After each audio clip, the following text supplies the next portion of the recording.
Assalamualaikum warahmatullahi wabarakatuh. Alhamdulillahirabbil alamin. Wa bihi nasta'inu ala umuri dunya waddin. Wassalatu wassalam ala asrofil anbiya wal mursalin wa ala alihi wa sahbihi ajmain. Alhamdulillah, pada kesempatan kali ini kita masih dipertemukan kembali, walaupun dalam pertemuan ini lewat udara. Semoga tidak menjadikan suatu halangan apapun, dan semoga kita semuanya diberikan segala kemudahan oleh Tuhan yang Maha Kuasa. Seperti biasanya, kali ini kami akan menyampaikan sebuah bimbingan kerohanian, bimbingan mengesahkan Tuhan, dan semoga apa yang kami sampaikan menjadikan sebuah ilmu yang benar-benar bermanfaat, baik kemanfaatan di dunia, lebih-lebih untuk menghadapi kehidupan di akhirat kelak nanti. Pada kesempatan kali ini kami akan mengangkat sebuah tema, yaitu tanda-tanda hati manusia yang berjalan di Sirul Asror. Bahwasanya zikir Sirul Asror ini adalah suatu hal yang terpenting di dalam menjalankan sebuah makrifat, di mana untuk bisa melihat dan bertemu dengan Tuhan yang Maha Kuasa. Saudara-saudariku rahimakumullah dimanapun Anda berada, bahwasanya dikatakan hati manusia ini yang sudah berjalan zikir Sirul Asror adalah bahwasanya setiap manusia yang dihadapkan oleh perkara-perkara dari Tuhan yang Maha Kuasa terhadap diri kita ini, hatinya selalu tenang, hatinya selalu damai, dan hatinya tidak mudah goyah, serta bisa mengatakan lewat iman dalam dirinya atas nyatanya Allah yang berperan. Iman dalam diri atas nyatanya Tuhan itu yang berperan. Jika zikir Sirul Asror ini sudah berjalan dan sudah dilakukan secara istiqomah. Tetapi jika zikir Sirul Asror itu belum berjalan, maka diri panjenengan tidak mudah untuk melihat Allahnya secara langsung. Dalam posisi kejadian yang berlangsung terhadap diri panjenengan ini, Anda tidak akan bisa menjalankan zikir Sirul Asror walaupun diri Anda ini mencari ilmu agama sampai keliling dunia sekalipun. Maka manakala diri panjenengan ini masih ada di makom muhadoroh, kecuali hati panjenengan itu mau mengikuti apa yang diajarkan di dalam hukum hakikat. Karena di dalam makom muhadoroh tersebut adalah masih mengimani bahwa dirinya makhluk ini yang bisa berbuat, masih mengimani bahwa makhluk ini yang melakukan. Nah, masih ada makhluknya ini, kebanyakan saudara-saudara kita ini belum paham tentang masalah hal itu. Karena biasanya belum pahamnya tentang masalah ilmu hakikat dan makrifat, itu terkadang karena tidak maunya hati terbuka untuk menerima ajaran hakikat dan makrifat. Kebanyakan saudara-saudara kita ini meyakini bahwa apa yang dikerjakan itu sudahlah benar. Meyakini apa yang dilakukan itu seolah-olah sudah taat. Tetapi perlu diketahui bahwasanya jika taatnya jasad jasmaniah ini, kalau hal itu hanya duduk di situ imannya dan masih nurul iman, itu tidak akan bisa bertemu dengan Tuhan. Hatinya masih tetap gelisah. Hatinya masih belum bisa merasakan damai. Bahkan hatinya selalu merasa kurang tatkala diberikan sebuah kenikmatan-kenikmatan oleh Tuhan. Kecuali diri kita ini sudah berjalan dzikir sirul asror. Kalau sudah berjalan dan dilakukan secara istiqomah, perkara-perkara dari Tuhan dihadapkan terhadap diri kita ini, baik senang ataupun susah, itu tidak menjadikan suatu efek apapun. Karena manusia seperti ini, beliau-beliau seperti ini, dengan mudah mengatakan lewat iman, di dalam dirinya atas nyatanya Allah Subhanahu wa Ta'ala yang berperan. Saudara-saudariku rahimakumullah dimanapun Anda berada. Bahwasanya hal ini pun juga sudah pernah terjadi di dalam riwayatnya Nabi Musa dengan Nabi Khidir alaihissalam. Dan ini sudah pernah diceritakan dalam Al-Quran terhadap Nabi Musa kepada Nabi Khidir. Supaya Nabi Musa ini menjadi seorang rasul untuk menerima kitab Taurat. Disuruh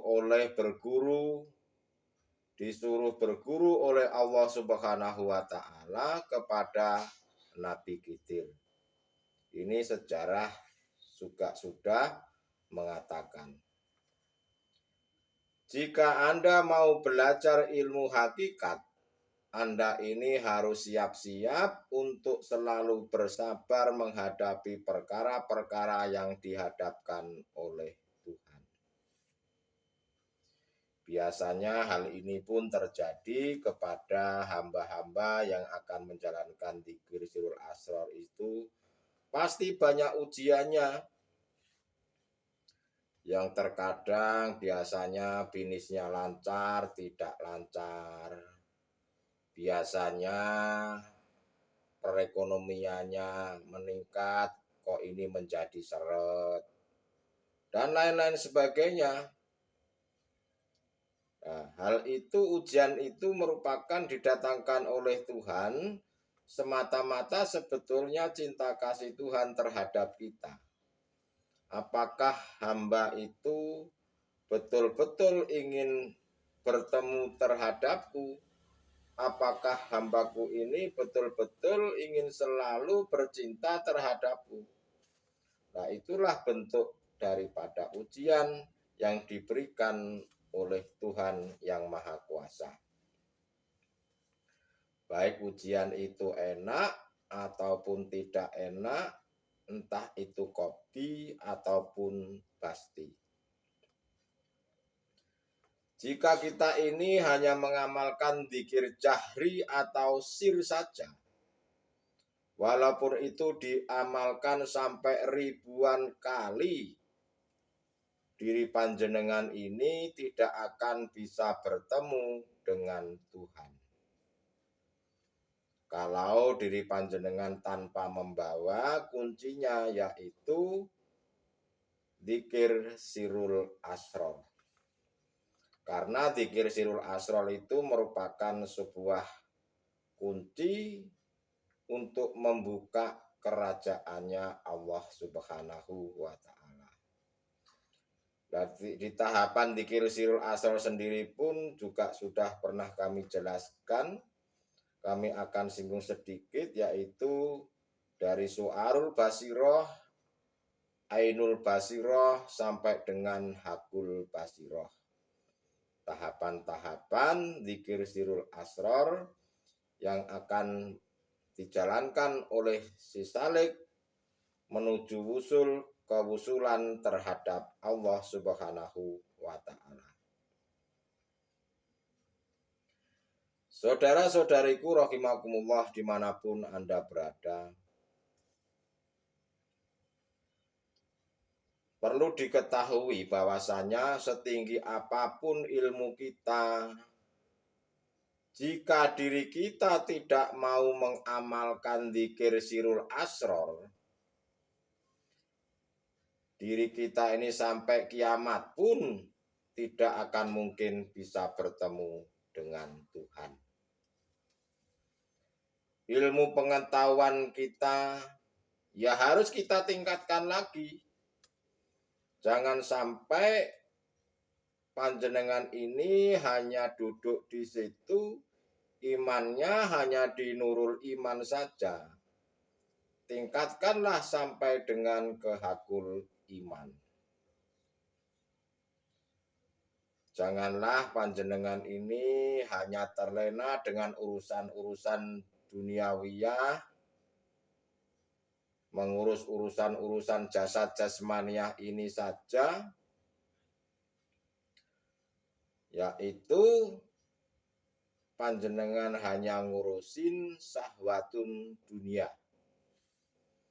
Apa yang dimaksud syahwatun dunia itu? Yaitu berupa harta benda, anak suami atau istri, pangkat dan jabatan, kehormatan, kedudukan, dan lain-lain sebagainya itu.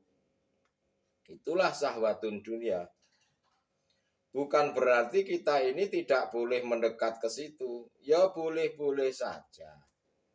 Tetapi jangan dijadikan hal itu terlena hatimu, terlena rohanimu, sehingga engkau melupakan Tuhan yang Maha Kuasa. Pada dasarnya manusia hidup kita di dunia ini hanyalah sifatnya sementara dan tidak bisa kekal abadi. Coba bayangkan, bisa diketahui bersama apa-apa yang pernah Anda atau apa-apa yang pernah panjenengan itu mendapatkan. Pasti suatu saat akan mengalami yang namanya perpisahan. Tidak mungkin kekal abadi. Jangankan masalah harta benda, anak, suami, istri. Masalah nyawa kita pun akan mengalami yang namanya perpisahan. Untuk itu saudara-saudaraku, pada kesempatan kali ini kami hanya mengingatkan bahwasanya bimbingan kerohanian mengesahkan Tuhan ini sangatlah penting. Janganlah diri kita ini terlena dengan urusan syahwatun dunia tersebut. Tetapi jika panjenengan ini benar-benar ingin makrifat terhadap Allah, ikutilah Nabi Khidir tanpa harus kebanyakan mulut. Jangan berbanyak bertanya. Yang terpenting perhatikan, renungi di dalam hati apakah yang disampaikan ini benar atau tidak. Jangan sampai penyampaian belum selesai, panjenengan sudah ngeyel. Nah, itulah justru kita ngeyel itulah menjadikan tutupnya hati, untuk tidak bisa bertemu terhadap Tuhan. Lepaskanlah di dalam pikiran kita ini bahwa ini saya ini paling alim, saya ini paling cerdas, paling pintar, dan lain-lain sebagainya. Itu lepaskan. Tatkala diri panjenengan ini mau menerima, mau melakukan, ingin makrifat terhadap Allah, itu lepaskan. Kepala, leher ke atas ini lepaskan. Karena yang namanya bimbingan kerohanian itu letaknya di ruh, bukan di akal. Jadi namanya saja bimbingan kerohanian. Yang dibahas ya pasti ruh, bukan bimbingan akal. Untuk saudara-saudaraku, semoga hal ini mengerti apa yang kami sampaikan. Bahwa bimbingan kerohanian itu adalah membagusi ruh, agar ruh manusia ini betul-betul bisa kembali kepada Sang Maha Fitrah, yaitu Tuhan Yang Maha Esa, sebelum kita meninggal dunia ini. Karena jika kita meninggal dunia belum keadaan fitrah, otomatis nanti akan dihitung oleh Allah, dihisab di alam barzakh. Saudara-saudariku rahimakumullah dimanapun kita berada. Jika ada ajaran-ajaran kerohanian seperti ini, janganlah kita ini banyaklah mulut. Jika kita ini benar-benar ingin makrifat terhadap Allah Subhanahu wa Ta'ala. Jujur saja saudara-saudaraku, hidup di zaman sekarang ini sebetulnya hidup yang sudah enak, pol enaknya tidak bisa dibayangkan sebetulnya enaknya itu. Bahwasanya banyak para kekasih-kekasih Allah ini sudah banyak yang menyampaikan terang-terangan di media sosial termasuk YouTube seperti ini. Itu sebetulnya paling enak sekali dan itu menjadikan sebuah mutiara. Padahal jujur kalau boleh jujur, ajaran bimbingan kerohanian hakikat dan makrifat ini dari berpuluh-puluh tahun tidak pernah disampaikan oleh kekasih-kekasihnya Allah ini. Dan sekarang banyak disampaikan, artinya panjenengan harusnya bersyukur. Mau mengamalkan, mempraktekkan, serta membagikan kepada saudara-saudaranya yang masih buta. Coba lihat sendiri, saudara-saudara kita itu berapa ribu, berapa triliun yang masih buta. Sebetulnya kita ini sebetulnya paling enak.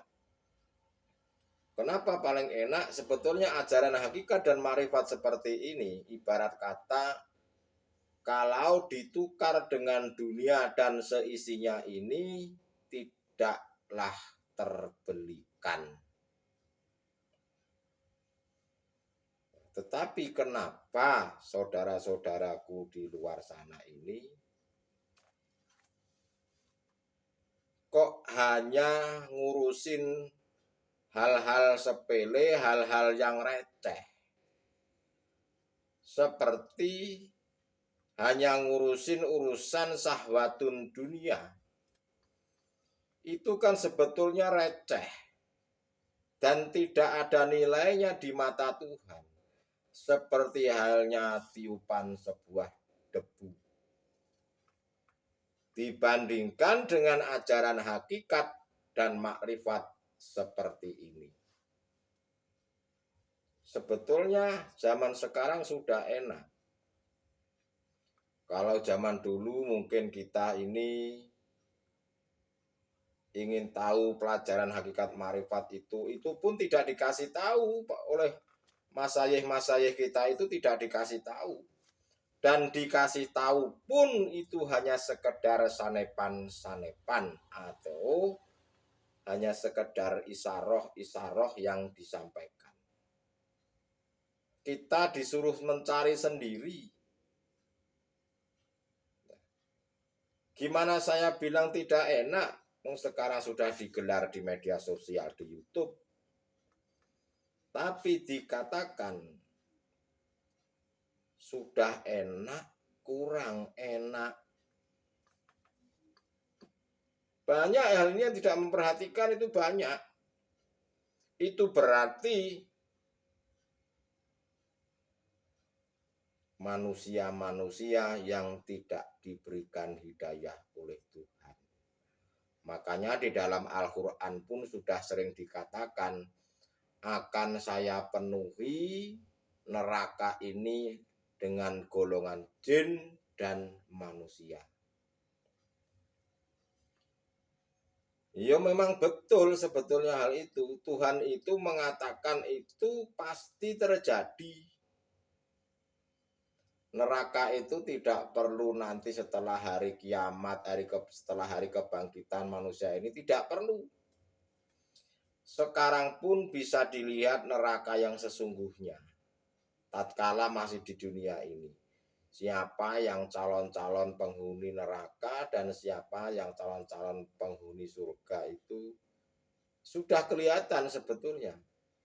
Tanyakanlah kepada diri kita masing-masing, apakah kita ini sudah kusuk dalam ibadah sholatnya? Apakah kita ini betul-betul sudah taat kepada Allah Subhanahu wa Ta'ala? Apakah kita ini sudah bertemu Tuhan dan ma'rifatullah? Tanyakanlah kepada diri kita masing-masing. Karena hal itu yang bisa menjawab adalah diri kita masing-masing. Memang dari dulu yang namanya kerohanian seperti ini diberikan sih hanya asal-asalan. Dan sepintas selalu tidak pernah dijelaskan sejelas-jelasnya. Apakah hal itu salah? Ya tidak salah.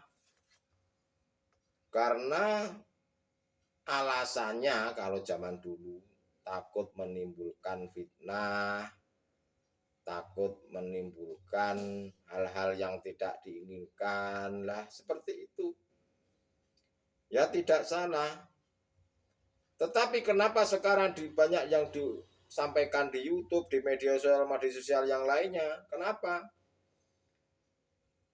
Sebetulnya panjenengan ini harus jeli bahwa inilah di penghujung zaman. Zaman sudah mau kiamat kubro. Makanya banyak digelar tentang ajaran hakikat dan makrifat seperti ini.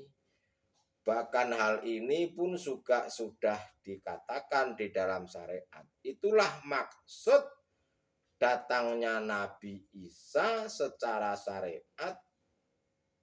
Salib-salib itu dirobohkan. Nah, itulah saudara-saudaraku kalau mau dipahami. Tetapi jangan gunakan akal ini. Menerima ajaran tauhid. Untuk belajar agama itu tidak harus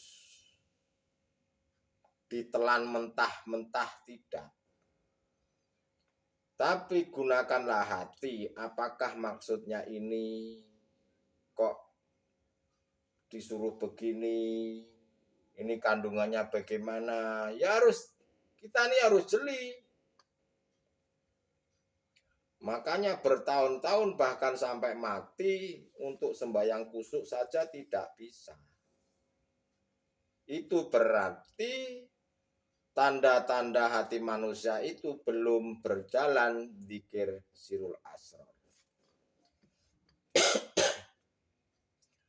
Itulah saudara-saudaraku tentang tema tadi di atas. Bagaimana caranya iman kita ini bisa hilang terhadap makhluknya itu yang bisa segala-galanya itu. Yang pertama yang harus kita lakukan, harus kita bisa melepaskan keakuan kita ini yang bisa segala-galanya. Janganlah diri kita ini merasa pintar. Janganlah diri kita ini merasa hafal hadis, hafal Al-Quran, dan lain-lain sebagainya. Itu lepaskan dulu. Ya memang lepaskan. Harus dibuang. Kalau ingin bertemu dengan Tuhan. Tanda-tanda hati yang sudah berjalan dzikir sirul asror itu seperti apa? Yaitu beliau-beliau dihadapkan perkara-perkara dari Allah, hatinya dengan mudah mengatakan bahwa dirinya yang menguasai diri hamba tersebut memiliki iman sekuat-kuatnya hanyalah Allah yang maha segala-galanya. Kalau dzikir sirul asror sudah berjalan, diperjalankannya oleh Allah Subhanahu wa Ta'ala, diri manusia ini sudah tidak mengimani bahwa dirinya ini hidup. Manusia makhluk ini sudah tidak mengimani dirinya hidup dan dirinya ada. Yang ada hanyalah Allah, yang hidup hanyalah Allah Sang Maha Tunggal. Apalagi sudah mencapai kemusahadah Allah puncak. Melihat apapun, entah hatinya atau mulutnya, pasti berkata Allah. Bagi yang muslim tapi bagi yang umat selain muslim ya tidak tahu. Melihat apapun itu Allah. Jujur saja kalau mau saya katakan sebenar-benarnya, hidup antara jagat raya, baik dari langit sampai bumi, baik yang kelihatan atau yang tidak kelihatan, baik yang dikatakan malaikat atau iblis sekalipun, itu sesungguhnya hanyalah hidupnya Allah. Tidak ada hidupnya makhluk. Tetapi hal ini tidak bisa dipahami oleh orang-orang ahli hijab. Hal ini hanya bisa dipahami oleh saudara-saudara kita yang sudah makrifat, yang saya katakan ahli suhud. Itulah saudara-saudaraku, makanya inilah pentingnya kerohanian. Hal seperti ini membuka tabir hatimu buta terhadap Allah Subhanahu wa Ta'ala.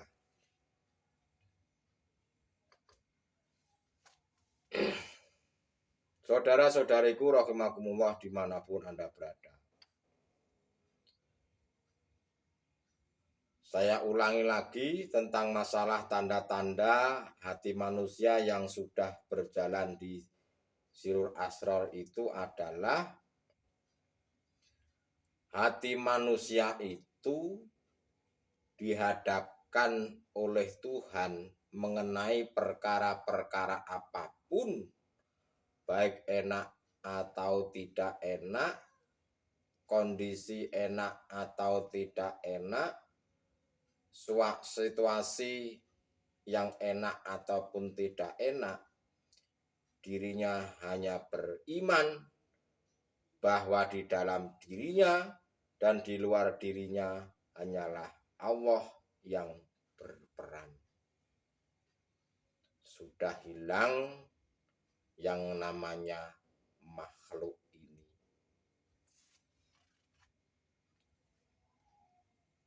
Semoga apa yang saya sampaikan hal ini menjadikan sebuah ilmu yang bermanfaat dan semoga menjadi perenungan hati. Manakala ada pertanyaan, ya silahkan tinggalkan di kolom komentar. Jika ada kata-kata yang salah, sebelum saya akhiri, saya mohon maaf yang sebesar-besarnya. Akhirul kalam, ihdinas siratal mustaqim. Wassalamualaikum warahmatullahi wabarakatuh.